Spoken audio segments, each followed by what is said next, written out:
여러분 안녕하십니까? C채널 매거진 굿데이 첫 소식입니다. 설립 50주년을 앞둔 백석학원이 선교적 교회의 개척 사례를 공유하는 미셔널 리더스 게더링 프로그램을 진행했습니다.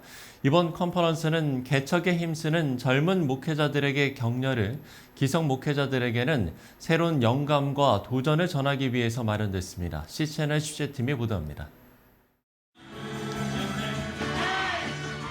교회를 다니지 않는 아이들이 익숙한 듯 찬양을 따라 부릅니다. 한 대학가 공유 주방에 둘러앉은 청년들은 밥을 먹으며 서로의 일상을 나눕니다. 성경 구절이 적힌 물티슈도 전도지도 없는 이곳은 요즘 교회의 선교 현장입니다. 선교지로 선교사를 파송하는 이른바 보내는 선교에 집중했던 전통교회들은 그 한계를 극복하기 위해 선교적 교회라는 새로운 패러다임을 제시했습니다. 선교적 교회란 삶 자체가 선교가 되는 교회를 뜻합니다. 이미 하나님께서 예수 그리스도라는 교회를 세상에 파송하셨기 때문에 모교회가 자교회를 파송하는 것만이 선교가 아니라 교회의 존재 목적 자체가, 나아가 성도의 개인의 삶 자체가 선교라는 겁니다. 최근 이러한 선교적 교회를 개척하는 젊은 사역자들이 증가하고 있는 가운데 설립 50주년을 앞둔 백석학원이 지난 3일 선교적 교회를 발굴하고 사례를 공유하는 미셔널 리더스 게더링 프로그램을 진행했습니다.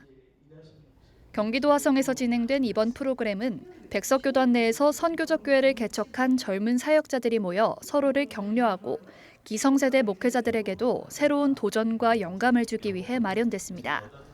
특히 역사가 긴 타 교단들과는 달리 참고할 수 있는 레퍼런스 교회가 적어 맨 땅에 헤딩식으로 개척에 힘썼던 백석교단의 특성상 이러한 사역 나눔 회장이 젊은 목회자들에게는 큰 힘이 될 거라는 기대의 목소리가 높았습니다. 지금도 젊은 30대 사역자들에게도 그런 맨 땅에 헤딩의 마음으로 소위 백석 정신으로 교회 개척하는 분들이 참 많다. 이렇게 고군분투하는 젊은 사역자들이 있어서 이들이 함께 만나서 네트워킹을 하고 또 기성교회에도 선한 도전과 영향력을 끼칠 수 있는 그런 기회가 있었으면 좋겠다. 선교적 교회 목회자들은 선교의 대상을 명확히 정해야 한다고 말합니다. 이에 따라 최근에는 믿지 않는 학생들과 목회자 자녀, 취업을 위해 상경한 청년 등 구체적인 선교 대상을 위한 사역에 힘쓰는 미셔널 처치가 증가하고 있습니다. 백석총회 학원복음화 선교사 최세롬 목사는 믿지 않는 학생들에게 복음을 전하는 학원복음화 사역에 주력하고 있습니다. 최 목사는 예수님을 전할 수 있는 가장 효과적인 방법은 예배라면서 학생들이 예배에 익숙해지게 만드는 게 급선무라고 말했습니다. 어떻게 하면 예수님을 전할 수 있을까 고민했는데 예배가 최고의 방법이더라고요. 말씀 들을 때 예수님이 언급되고 기도할 때도 예수님의 이름으로 원튼 원치 않든 자기들도 모르게 예수님을 계속 고백하는. 청년공간 이음 김효성 목사는 취업을 위해 서울에 올라온 청년들을 섬기고 있습니다. 김 목사는 2023년 기준 관악구는 청년 1인 가구 비율이 42%에 달한다면서 대학생 유동인구가 많은 샤로숲길에 공유 주방을 마련해 청년들에게 식사를 제공하며 소통에 힘쓰고 있다고 밝혔습니다. 엠마오 연구소 차성진 목사는 비그리스도인에게 복음을 전할 때 가장 중요한 것은 그들의 삶을 깊이 알아가는 것이라고 강조했습니다. 복음이 나에게 왜 필요한가라는 불신자의 물음에 답하기 위해서는 한 사람 한 사람의 인생을 관찰하는 시간이 필요하다는 겁니다. 기독교 얘기하기보다 너희의 삶을 먼저 얘기해보자. 일단 아이들이 거부감이 없죠. 복음에 대한 이야기가 아니라 인생에 대한 고민이었으니까. 근데 여기에 대한 답이 궁금하다면 교회에 와보면 좋겠어. 그렇게 했더니 아이들이 정말로 교회에 나오기 시작했습니다. 복음을 전달하는 것에만 초점을 맞췄던 전통교회의 한계를 인식하고 비신자들을 교회로 들이려 노력하는 게 아닌 직접 그들의 삶 가운데로 뛰어들고 있는 선교적 교회들. 새롭게 불어오는 선교의 바람이 한국 교회에 잘 공유되고 정착함으로써 믿지 않는 자들이 선교지가 되고 교회와 성도의 삶 자체가 선교가 될 수 있기를 기대합니다. C채널 뉴스 문지원입니다. 한국기독교교회협의회 NCCK가 지난 4일 국회의원 회관에서 기후재난 대응을 위한 컨퍼런스를 열고 재난 대응 매뉴얼과 교회 TF 구축에 대해서 논의했습니다. NCCK 김종생 총무는 교회의 기후 대응이 정책과 제도로 발현되기를 바란다고 인사를 전했습니다. 기후 비상사태가 그저 남의 일이 아니라 바로 우리들의 일이라는 거죠. 이런 일들을 우리끼리만이 아니라 교회 안에서만이 아니라 국회와 그리고 시민단체와 정부가 함께 어우러지는 그런 자리면 좋겠다. 국회 기후위기 특별위원회 박정현 의원은 기후는 가장 가난한 자에게 큰 칼로 다가간다면서 구체적인 매뉴얼을 구축하는 데 힘을 보태겠다고 말했습니다. 이날 컨퍼런스에서는 이화여자대학교 신학대학원장 장윤재 교수와 성공회대학교 신익상 교수 등이 발제를 맡았습니다. 기조 강연을 전한 장윤재 교수는 하나님의 창조 세계를 훼손해서 생긴 기후위기는 사실상 신앙의 위기라면서 회개와 제도의 변화만이 유일한 해답이라고 강조했습니다. 한편 NCCK는 지난 3월 영남 지역에서 발생한 산불 피해 복구를 위해서 이번 컨퍼런스를 비롯해 피해 목회자 부부 트라우마 극복 세미나 등 다양한 한국계 라운드 테이블 사역에 힘쓰고 있습니다. 2026학년도 대학 수학능력시험이 지난 13일 전국 1,310개 시험장에서 치러졌습니다. 예년보다 춥지 않은 날씨 속에 진행된 수능시험 당일에는 각 교회마다 수험생을 위한 수능 기도회가 열렸습니다. 명성교회에서는 시험이 치러지는 동안 학부모와 수험생 가족들이 자녀를 위해서 기도하는 시간을 가졌습니다. 시험 시간표에 맞춰서 9시간 동안 진행된 기도회에서 가족들은 수험생들이 준비한 만큼 담대하게 시험을 치를 수 있도록 기도했습니다. 기도의 소리는 같은 시간 분당 만나교회에서도 이어졌습니다. 가족들은 수험생 자녀들의 이름을 놓고 한 목소리로 기도했습니다.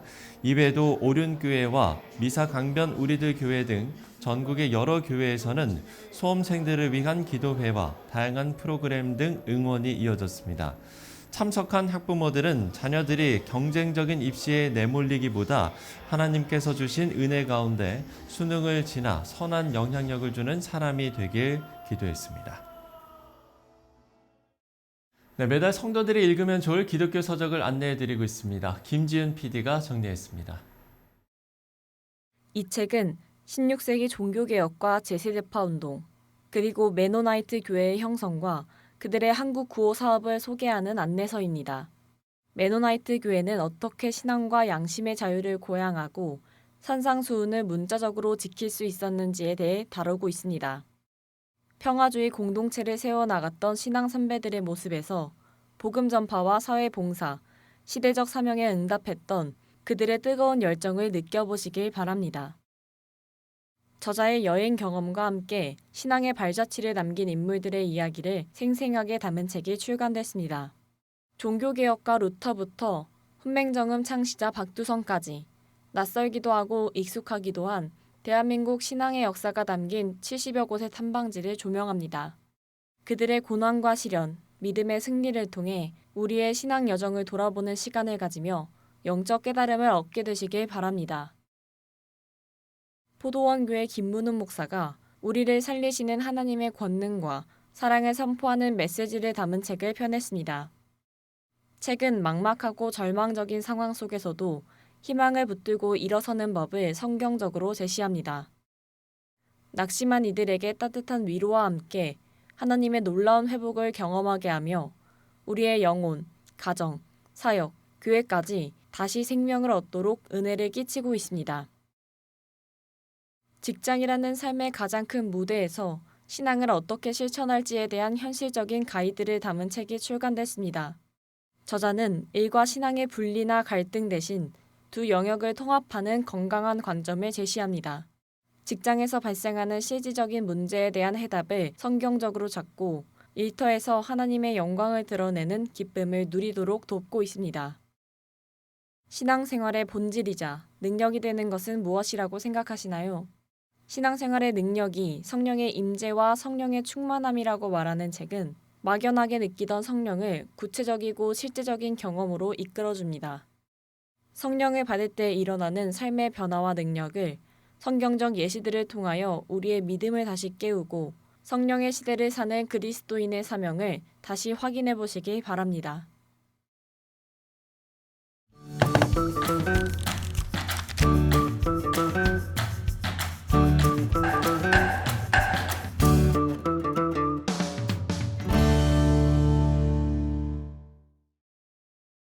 대학 수학능력 시험은 끝났지만 여전히 여러 입시 일정이 남아있는 학생들이 많습니다. 그럼에도 불구하고 이 수능이 끝나면 여러 곳에서 사건, 사고 소식이 들려오곤 하는데요. 오늘 하나님의 법, 세상의 법에서는 청소년들이 꼭 알아야 할 법과 제도에 대해서 알아보겠습니다. 이명석 변호사 스튜디오에 나오셨습니다. 변호사님 안녕하십니까? 네, 안녕하십니까? 네. 저희가 이제 입학 시험을 본 게 너무 오래돼서 사실 요즘 학생들이 수능이 끝나면 뭐 어떤 것을 하는지 잘 저희 모르잖아요. 근데 혹시 뭐 그 대입 때 기억나는 게 있으실까요? 네, 벌써 제가 대학 수능 시험을 본 지 한 30년이 된 것 같습니다. 예, 저 때는 대학을 가기 위해서는 내신, 또 수학 능력 시험, 본고사 세 개를 모두 다 잘 봐야 했던 시기였기 때문에 사실 수학 능력 시험이 끝났다고 해서 바로 해방감을 느끼긴 좀 어려웠고요. 바로 그 다음 날부터 본고사를 준비하기 위해서 열심히 학원을 다녔던 기억이 있습니다. 그럼 뭐 수능 끝나고 이제 뭐 해방이다 이런 걸 전혀 못 느끼셨네요. 못 느꼈고 그 다음에 1월 말 정도에 이제 본고사 시험이 있었기 때문에 뭐 크리스마스 때 또 연초에 계속 학원과 독서실에서 공부했던 기억이 있는데요. 오히려 그때만큼 간절하게 기도했던 때가 없었던 것 같습니다. 그렇군요. 저는 이제 수능이 제가 이제 엄청 쉬워졌을 때 수능이어서 전날 이제 수능 보고 보통 이제 가채점을 하는데 점수가 너무 잘 나온 거예요. 그래서 어딜 가지 막 고민을 하다가 다음날 갔더니 다 잘 봐서 제가 그 고민을 했던 게 전혀 소용이 없었던 그런 기억이 납니다. 요즘은 이제 개인마다 입시 일정이 좀 다르기 때문에 글쎄요, 이 수능이 끝나도 뭐 이제 입시 일정을 또 준비를 해야 되는 학생들도 있겠습니다만 그래도 이제 수능이 끝나면 이제 부담을 더는 학생들이 많잖아요. 그러다 보니까 이럴 때 좀 사건 사고들이 많은 것 같아요. 아무래도 우리나라 입시 환경상 우리 그 청소년들이 본인이 원래 하고 싶었던 일들을 고 3학년 동안 고등학교 1, 2, 3학년 동안 이렇게 억눌려져 있기 때문에 아마 본인의 하고 싶은 어떤 그 바램들 또 하고 싶었던 일들을 아마 좀 많이 이렇게 외부적으로 표출하는 시기가 되지 않을까라는 생각도 들고요. 또 어떤 또 심리학자의 의견에 따르면은 우리나라 학생들은 이제 입시 제도에 좀 눌려 있기 때문에 사춘기가 오히려 수능 시험 끝나고 대학생 때 발현되는 경우도 있다라는 그렇게 분석하는 학자도 있습니다. 그래서 사실 감정이 또 정서가 또 많이 이렇게 요동칠 수 있는 시기일 수도 있습니다. 그러면 이 수능 후 나타나는 사건 사고 유형은 좀 어떤 것들이 있을까요? 네, 아무래도 그 수학능력 시험이 끝나면 이제 고등학교 3학년이라는 그런 어떤 압박감에서 좀 해방감에 이제 도취될 경우가 굉장히 많다고 생각이 됩니다. 그래서 시험을 끝낸 학생들이 자신도 모르게 좀 친구들에 이끌려서 뭐 여러 유흥업소라든가 아니면 또 청소년 유해업소에 출입해서 여러 가지 일탈 현상이 나타나기도 합니다. 실제로 최근 경찰청에서 발표한 통계에 의하면 지난해 11월부터 올해 2월까지 수능 동계 방학 기간 촉법소년 범죄가 6,879명으로 보고됐습니다. 그래서 2023년 같은 기간보다 12.6%가 늘어났다는 통계가 보고되기도 했습니다. 대표적으로 문제가 되는 사례는 이 청소년 보호법상 출입이 제한되는 유흥 단란주점이라든가 또 성인용품점, 포커방, 그리고 또 밤 10시 이후에 성인 노래방 출입 등 이런 그 사례들이 이제 종종 보고되고 있습니다. 또한 최근에 스마트폰이 많이 보급되던 바람에 우리 청소년들이 불법 온라인 도박에 또 빠지거나 또 마약 범죄 또 노출되는 그런 빈도가 급증하는 추세여서 이 가정과 교회에서 모두 좀 주의 깊게 볼 필요가 있겠습니다. 청소년들이 이제 막 학생 신분을 벗어나서 성인이 되는 시기에 여러 유혹에 노출되기 때문에 자칫 이런 범죄 행위가 연루되어서 본인이 처음으로 사회 진로하는 첫 출발에 좀 안 좋은 레코드로 기록될 수 있어서 이 부분들은 좀 주의할 필요가 있겠습니다. 그러면 청소년 보호법이 적용되는 곳이 어떤 곳들인지 좀 더 구체적으로 알아볼까요? 청소년 보호법은 청소년에게 유해한 매체물, 약물, 유해업소 등 출입을 규제해서 청소년을 유해 환경으로부터 보호하고 건전한 인격체로 성장하도록 돕는 것을 목적으로 제정된 법률입니다. 이 법에서 말하는 청소년 정의가 중요한데요. 이 법에서 말하는 청소년이란 19세 미만의 사람으로서 만 19세가 되는 해에 1월 1일을 맞이한 사람은 이제 제외하도록 되어 있습니다. 근데 쉽게 설명드리면 네네. 2025년 기준으로 2007년 이후에 출생한 학생들은 여전히 청소년 보호법 적용을 받는 것입니다. 그래서 청소년들은 아직 성인이 되기 전까지 청소년 출입 금지 업소, 대표적으로 성인 전용 오락실이라든가 네. PC방, 또 성인 전용 노래방, 성인용품 가게, 또 나이트클럽, 멀티방 등의 출입을 해서는 안 됩니다. 또 여기서 당연히 고용되어서도 안 되겠죠. 만약 업주가 청소년들을 청소년 출입 금지 업소나 시설에 출입시키거나 또 취업을 하게 시킨다면 청소년 보호법 59조에 따라 2년 이하의 징역 또는 2천만 원 이하의 벌금에 처해지게 되어 있습니다. 또한 또 청소년 출입 고용 금지 업소에서 청소년을 출입시킬 때마다 이 과징금으로 위반할 수마다 300만 원의 과징금이 부과될 수도 있습니다. 예. 그런가 하면 수능을 마친 청소년들이 아르바이트를 하는 경우들도 많잖아요. 이럴 때도 주의할 점들이 있을 것 같은데요. 네, 맞습니다. 수능을 마친 청소년들 중에는 사회 경험도 할 겸 또 용돈도 벌어서 부모님에게 효도를 하겠다는 생각에 아르바이트를 하는 경우가 굉장히 많습니다. 그렇죠.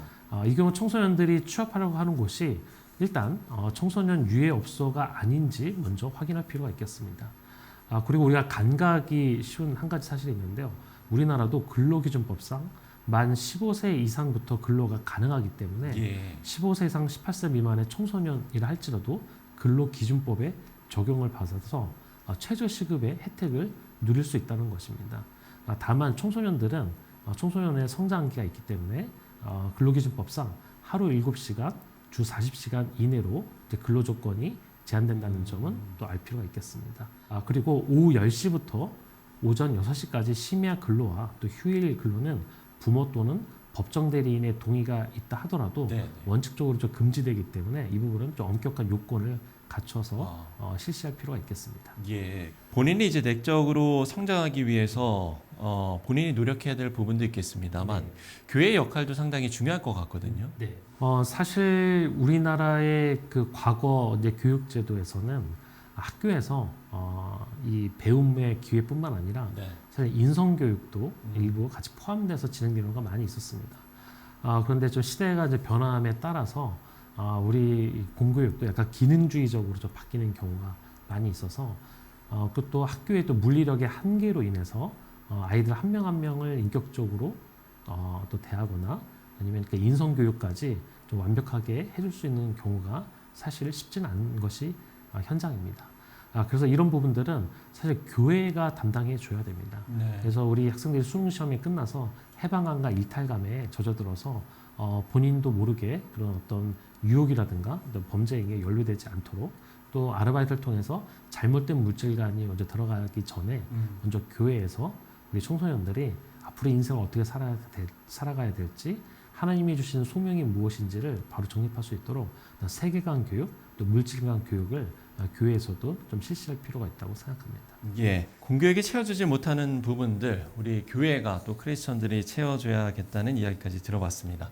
네, 지금까지 하나님의 법 세상의 법 이명섭 변호사와 이야기 나눠봤습니다. 변호사님 오늘 말씀 고맙습니다. 네, 고맙습니다.